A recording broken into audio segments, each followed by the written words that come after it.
Story starts with the introduction of Necropia, the realm of the dead, a place completely devoid of a single trace of life. In this desolate world stands a grand castle, the only one in Necropia.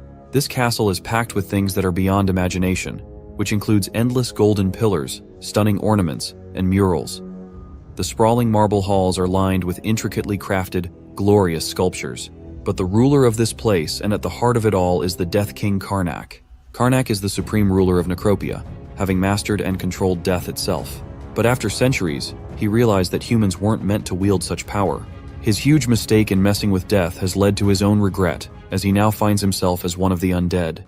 Before we get deeper into the story, here's the lowdown on how Karnak ended up as an undead. Back in his human days, Karnak was the bastard child of a fallen noble family. He lost his mother when he was young and was constantly pressured by other nobles. Over time, he grew to trust only himself, and the desire for power got stuck in his head. That's when he stumbled upon a forbidden codex about necromancy and veered off the path of being human. Not long after, Karnak drove every human in kingdom to death. The fourth martial king and the 3 grand mages tried to resist, but he turned them into his own subjects. Even the guardians of the world tried to stop him. But when he turned the last remaining guardian, Dragon Emperor Gretaria, into his subject, it was game over for everyone. Karnak then transformed his own flesh into the ultimate ascendant of Astra Schnapf, and he finally became the most powerful undead and the strongest Death King to ever exist. At the time, Karnak thought he'd hit the peak of his life. With absolute power, he believed he'd be able to savor all the pleasures life had to offer. But he was dead wrong.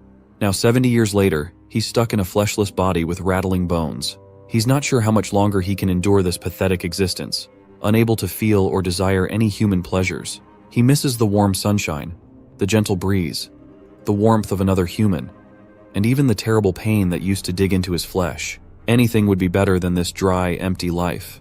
But it seems he has one last hope of turning back into a human. If he succeeds, his wish might finally be fulfilled. Just then, someone strolls into his castle. With each step, the rattling noise of their armor fills the air. The armored figure calls out to the ruler of life and death, respectfully greeting King Death Karnak. This knight in armor is Barros, the head commander of the Legions of Death. At that moment, the king tells Barros that the preparations are ready, and he's feeling really positive about this. Hearing this, Barros gets all cute and emotional, because he's been searching for a way to recover the pleasures of the flesh alongside Karnak. But they both know that pleasures work by fulfilling what one lacks, and for someone like Karnak and Barros, who have ascended to the ultimate level, no ordinary method could satisfy those needs. However, because they are the ultimate ascended, there's a chance they could find a way to recover their pleasures. They can't enjoy human pleasures because they aren't human anymore, but there might be a way to turn back time to when they were.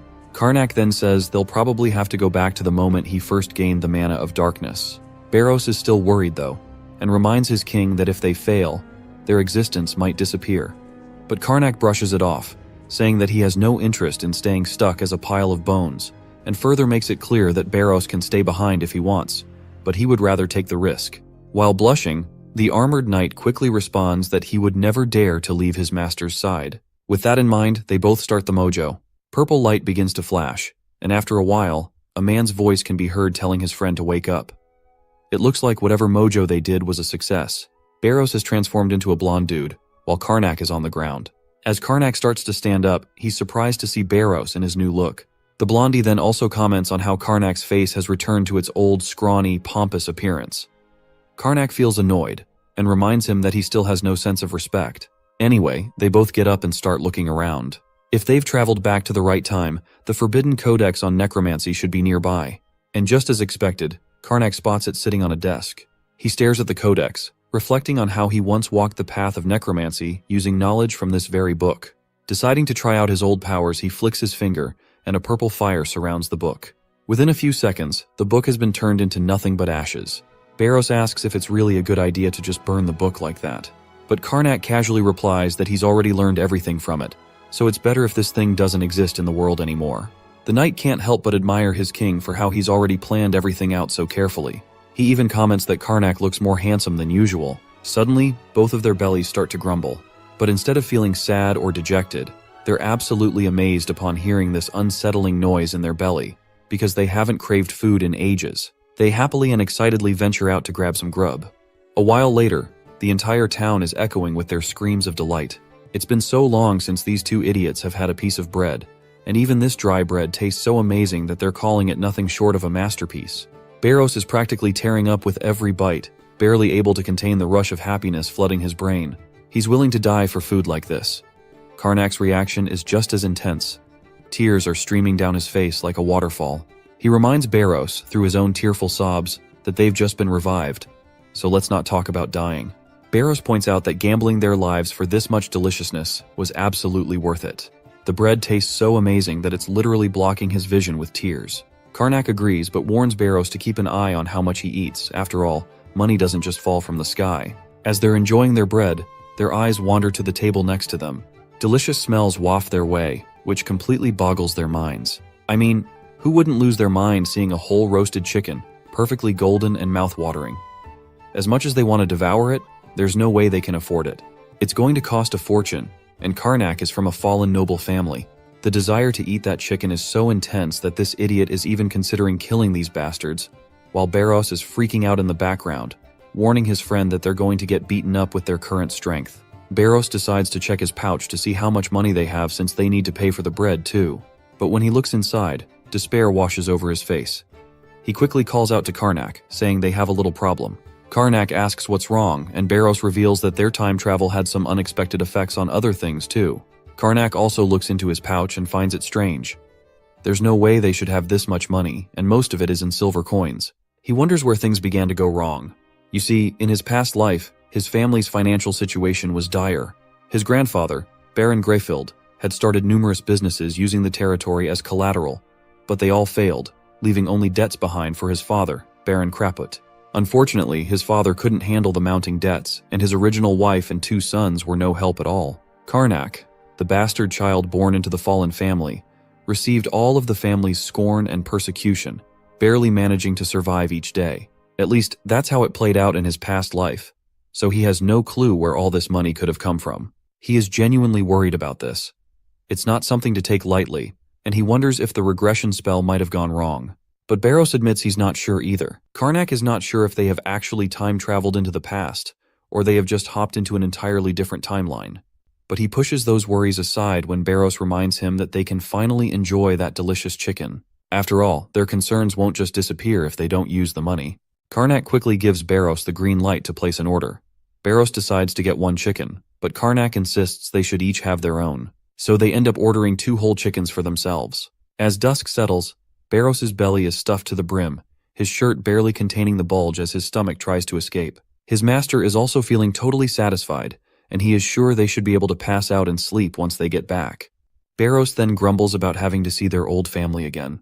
He's genuinely pissed off, as he hated them with every fiber of his being.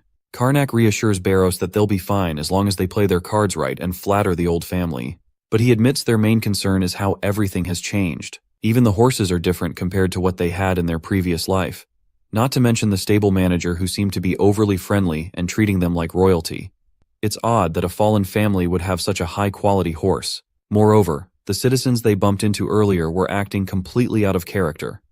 Those who once scorned them and called them scoundrels were now thrilled to see them and even teared up with joy. Karnak agrees, saying there's definitely something strange going on. He just can't shake off the weirdness of it all.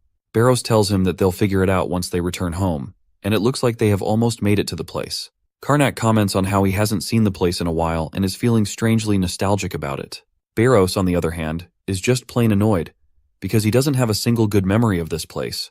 You see, Barros was also an orphan and didn't live a comfortable life. His parents were absolute scumbags. Before they disappeared in the middle of the night, Barros was the one who found himself alone and dying. A surprising twist came when Karnak's father took him in, despite the family's disdain for illegitimate children. As a result, Barros ended up with an attendant position, which, despite the circumstances, gave him some much-needed stability in his life. Suddenly, Barros points in a certain direction and asks Karnak if that's the Gestar residence. Once Karnak looks in the direction Barros pointed, he quickly confirms it, saying this is the place they used to live in. The mansion behind the walls is massive, and Barros can't help but comment that they might have stumbled upon the wrong place. But Karnak quickly points out that this is definitely the place from his memories. He sees the tall brick wall, the 2-story building with a terrace, and the extensive garden surrounding it. It all looks familiar, but it seems surprisingly lavish, and he has no clue from where they got all this money to spend. When they reach the door, the gatekeeper perks up and greets Karnak promptly. Not only are they welcomed, but the staff bows their heads in respect, leaving both of them astounded. Inside the mansion, the butler, who goes by the name Fapel Plaid, starts serving them tea and explains that it's been almost half a year since Karnak became the head of the family. This shocks Karnak, while the butler then asks if Karnak has achieved the goal he was aiming for. Of course, Karnak has no clue what goal the butler is talking about. Seeing Karnak's cluelessness, the butler asks if he's forgotten the reason he went on his journey. Karnak pretends to remember and says he sort of found his goal. The butler perks up at this, and mentions that the late Lord and Isabella would have been glad to hear this. As soon as Karnak and Barros hear the word late, Karnak quickly realizes that his father is dead, and it seems his stepmother must have died with him. The butler then points out that after Tessil and Ferelth passed away as well, times were grim, but he's glad to see Karnak around handling everything.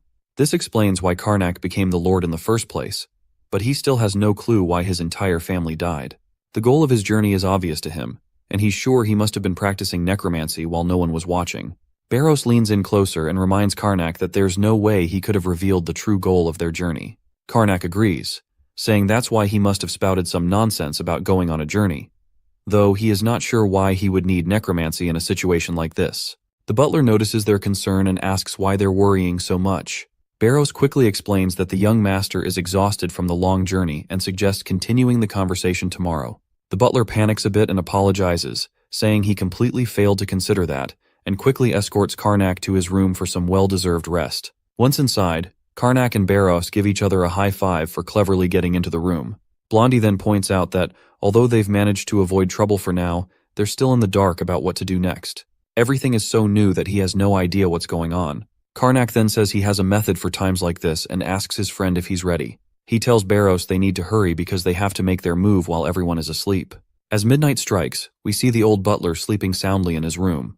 That's when Karnak and Barros sneak in. Blondie hands over his friend a bowl of herbs, and they decide to continue the mind inspection now.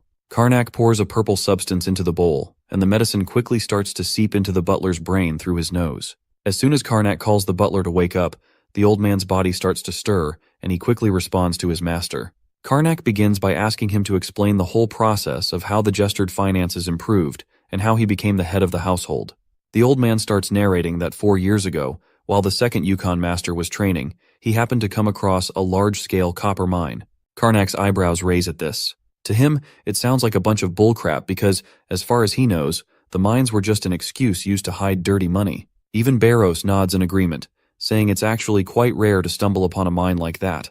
Karnak then asks why everyone in the family died within just 4 years if that's the case. The old man explains that the whole mess started with the location of the copper mine because it was in a neutral zone between the Gestured and Deventor families. Both sides claimed it was theirs, which kicked off a war.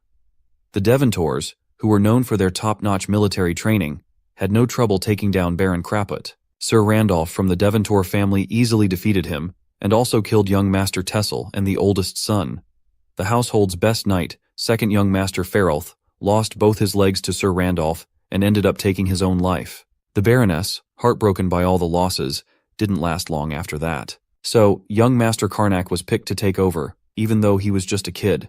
The families agreed to a ceasefire until he was old enough to take charge. But everyone was still worried about the copper mine and what would happen with the war compensation. That's when young Master Karnak came up with a plan, and he challenged Viscount Deventor to a trial duel, all in the name of Allium, the goddess of moon and justice. When the two idiots hear this, their jaws practically drop. You see, trial duels are held under the Allium Order's mandates, where you can even substitute a warrior in your place. The duel happens under the watchful eyes of an Allium priest, and the victor is decided only when one side dies. Barros leans in and tells his friend that it looks like he's really dug his own grave. Our boy just facepalms in frustration, admitting that this wasn't exactly his idea. He figures that's why everyone is treating him so nicely, because he's probably going to lose this fight. But it kinda makes sense why his past self would agree to duel, because he knows that he can't win the war, and Deventor couldn't refuse the duel without damaging their reputation. By now, the only way to get out of this mess is to win the duel and secure the copper mine, and this is the only way to save them from starving. Barros points out, though, that with Karnak's current skills, he's pretty much a goner. Karnak, however, is determined to win this fight at all costs, and declares that this is exactly why he needs to train as hard as possible. He asks the old man when the duel is scheduled, and the butler informs him it's about a month away. Of course, both of them look utterly clueless and hopeless, because the duel is just around the corner with barely any time left to practice. Later, the table is piled high with mouth-watering food. Our guy reminds his friend that he's arranged all of this for his friend, because he's always working so hard and deserves a treat. But Barros questions if this is really the best time to relax, with the duel so close. Karnak just shrugs it off and cheerfully asks Barros if he could attend the duel instead. Of course, Barros's chewing comes to a halt as he realizes that the fancy food was just a bit of bribery. He quickly apologizes, admitting he's not exactly thrilled about the prospect of dying. Karnak reminds him that he's taken down 3 of the 4 martial kings single-handedly, so why he is feeling afraid of a simple duel. Barros explains in response that this was all thanks to the necromancy magic, and you can't just rely on experience to gain martial prowess. He gives an analogy, saying it's pointless to learn advanced swordsmanship if you don't have the arms to wield a sword. He admits he might have pulled it off with 6 months of training, but a month just isn't enough. Once he hears this, our guy quickly snatches the food away from Barros and tells him not to touch any more of it. Barros then asks why he didn't choose someone from the Night Order. Our guy reminds him that if anyone from the Order had been strong enough, they wouldn't be having this conversation. Fired up, he declares that he's ready to use necromancy if that's what it takes to win the battle. But then Karnak remembers there's a hitch in this plan: necromancy is banned. He recalls that back in the day, when they were on the run, they had to eliminate a household stealthily using necromancy. The priest of Allium accused him of being the necromancer, and it was clear the priests were certain it was the work of dark magic. So once he was surrounded by enemies, he had to unleash his necromancy powers to escape. While he was running, he asked his junior how those people knew he used necromancy, even though the necromancy codex clearly said no one can detect this magic. That's when Barros explains that it's only civilian mages and knights who wouldn't be able to detect it, and someone like priests are an exception. Our guy lets out a sigh and laments how their plan is now a total flop. They can't use necromancy in the presence of the priests during the duel. Just then, Barros comes up with a brilliant idea. Why not just grab some money and run away? But Karnak dismisses this, saying it would be a waste of an opportunity. All the family members he despised are dead, and the people who disliked him once now like him very much. Suddenly, as Barros is heading down with the food, his senior stops him and tells him to sit back down because another shady plan has popped into his head. He admits it might be somewhat dangerous. But before we can hear more about this new plan, the scene transitions to the northern fort of Deventor. Soldiers are in the thick of combat. People who dislike it would be why not just grab priests during the duel? Just then, Barros comes up with a brilliant idea. Why not just grab some money and run away? But Karnak dismisses this, saying it would be a waste of an opportunity. All the family members he despised are dead, and the people who disliked him once now like him very much. Suddenly, as Barros is heading down with the food, his senior stops him and tells him to sit back down because another shady plan has popped into his head. He admits it might be somewhat dangerous. But before we can hear more about this new plan, the scene transitions to the northern fort of Deventor. Soldiers are in the thick of combat, and when the senior officer orders a break, everyone collapses from exhaustion. The only one still standing in the field is Randolph, Deventor's strongest knight. A scrawny figure, known as Sir Bright, approaches him and asks how preparations for the trial duel are going. Randolph explains to Sir Bright that he doesn't need to prepare much for someone as unskilled as their opponent. Sir Bright agrees but advises him not to let his guard down. But the knight laughs it off once again, and finds it ridiculous that he has to waste his time on a spoiled young master who knows nothing about the real world.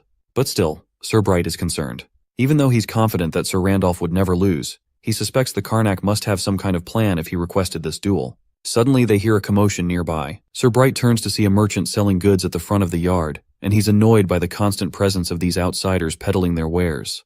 And of course this merchant is none other than our boy, rocking a fake mustache while keeping a close eye on enemy activity. After watching Randolph fight, he realizes that while Randolph might be particularly powerful in combat, his opponent actually has a chance of winning in a one-on-one battle. Randolph is the simple, foolish type who relies on typical heavy sword techniques and hasn't even learned battle aura yet. It's easy to predict the movements of opponents like Randolph, which is a good thing for our boy. However, he's still certain that he needs more than a month to compete with this guy effectively. As he sits there, a woman calls out to him, asking why he's watching her brother Randolph so closely, like a total creep. Our boy quickly stands up and asks if she's really Randolph's little sister. She confirms she is, and asks if he has any business with Randolph. He explains that he's been captivated by the prowess of the North's strongest knight. To divert her attention, he points to his stall, showcasing a variety of colorful handkerchiefs and other stuff. Predictably, being the woman she is, she falls for the bait and expresses interest in one of the handkerchiefs. Our boy is pleased to see that he's managed to distract her just as he intended. The next scene transitions to the Jestar Estate's personal drill hall, where Barros is once again present. He explains that he's returned and asks our boy if his stamina training is going well. But, well, things aren't going as well as they hoped. Our guy is sprawled out on the ground, looking like his soul has already left his body. Blondie frantically shakes his master, telling him to wake up, and our boy groans, telling him to stop shaking him, or he might throw up all the delicious food he just ate. Blondie then asks if he ran the 50 laps around the drill hall like he was told. Karnak explains that he just finished and collapsed because he can't run anymore. Blondie remarks that his stamina is seriously lacking and that he's got a long way to go. Karnak then asks if there's even a point to all this training, to which Blondie replies that he can't do much with his current scrawny body, so he's got to keep grinding to at least build some muscle. But Karnak just can't endure this torture any longer and pleads with his friend to let him rest for a moment. Blondie puts on a creepy expression as he reminds his senior that the real training hasn't even started yet and he's not joking around. The poor guy asks if the exercises he's done so far weren't the real deal. Blondie casually explains that what he did was merely rehab, and the actual training is only about to begin. As Blondie says this, he looks absolutely devilish in the eyes of our poor lad, who just wants to kick back and relax after finally regaining his human body. The next day, the first thing they did was to make sure to eat plenty of protein-rich food, and after that, they headed to the drill hall and started with 100 push-ups. While our boy struggled to get through them with both hands, his knight was casually knocking them out with a single finger, not even breaking a sweat. Talk about a giga chad. Next up was 100 pole swings. Once again, our dude was struggling to even lift the empty bar, while Barros handled a boulder with such finesse that it looked like he was swinging around a lollipop. They both then did 100 squats, and once again, Karnak was struggling while my guy was just massacring the routine. Finally, it was time for our boy to catch his breath. Afterward, they had another meat-heavy meal, and the routine continued. Push-ups, pole swings, and squats, and they repeated this for every day for 15 days straight. After those 15 days, we see Karnak doing some squats, and his body has definitely improved, showing much more progress than before. Barros walks into the scene and comments that it seems like his master has finally built up some stamina. Our boy reports back, saying that of course he has gained stamina after doing these grueling exercises for over 2 weeks, but he still feels he's nowhere near his junior's level. Barros points out that he did twice the training, so it's no surprise there's a big difference. Blondie then decides it's time to start some sword training. He offers Karnak a sword and tells him to hold it. Once Karnak takes it, Blondie examines his posture and technique but is utterly disappointed. Everything about Karnak's form is a complete mess, and Blondie has no idea where to start because it's all so disorganized. A while later, Karnak has finally started to look somewhat decent with his stance, and at least now he won't be beheaded in one attack. Blondie then warns him that he's about to attack, so he better brace himself for the impact. With that, Barros swings his rod at Karnak, tagging him with a single, quick strike. Blondie sternly tells him to get back in his stance and stop standing like an idiot. But the barrage of attacks Barros sends his way is just too overwhelming for him to handle, and the only thing Karnak can manage to do is maintain his stance. He doesn't even have time to think about defending himself. Eventually, after taking a solid blow, he stumbles backward and falls to the ground.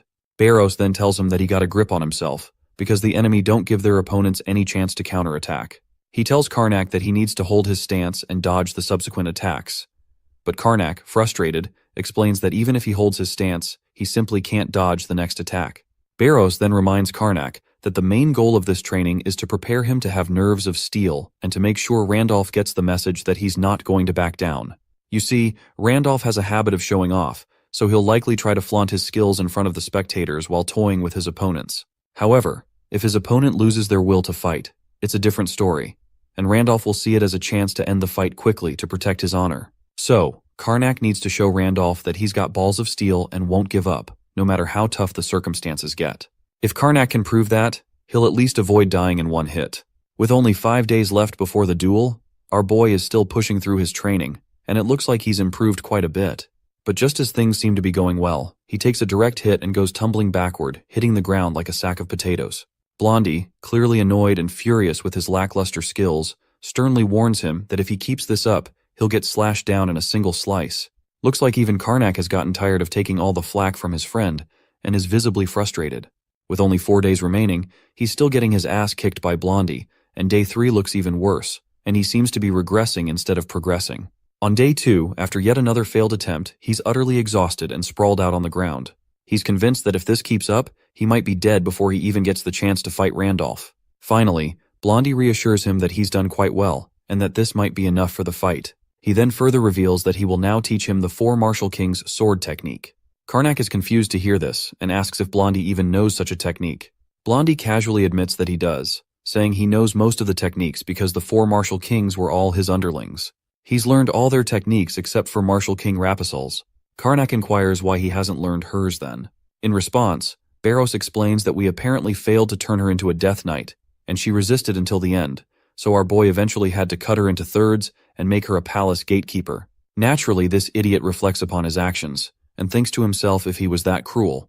Blondie brushes off all the past talk, and tells him that today, he'll be teaching him Martial King Levon's Delphiad sword technique. Karnak isn't sure if he can learn this in just 2 days.